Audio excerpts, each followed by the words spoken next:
ಒಂದು ಕಾಲದಲ್ಲಿ ಒಂದು ಸುಂದರವಾದ ಹಳ್ಳಿಯಲ್ಲಿ ಒಂದು ತುಂಬಾ ಬಡ ಕುಟುಂಬ ವಾಸಿಸುತ್ತಿತ್ತು.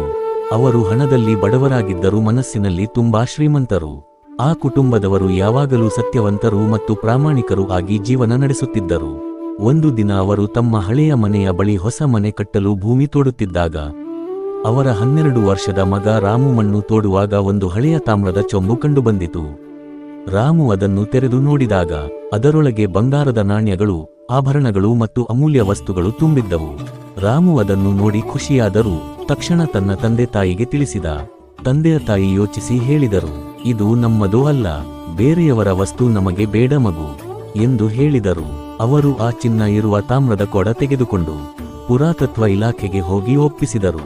ಈ ವಿಷಯ ತಿಳಿದಾಗ ಹಳ್ಳಿ ಜನರೆಲ್ಲರೂ ಆ ಕುಟುಂಬವನ್ನು ಗೌರವದಿಂದ ನೋಡಿದರು. ಅವರ ಪ್ರಾಮಾಣಿಕತೆ ಬಗ್ಗೆ ಸುದ್ದಿ ದೂರದೂರಿಗೂ ಹರಡಿತು. ಈ ಸತ್ಯವಂತಿಕೆಗಾಗಿ ಸರ್ಕಾರ ಆ ಕುಟುಂಬವನ್ನು ಗೌರವಿಸಿ ಅವರಿಗೆ ಒಂದು ಸುಂದರ ಮನೆ ಕಟ್ಟಿಸಿ ಕೊಟ್ಟಿತು.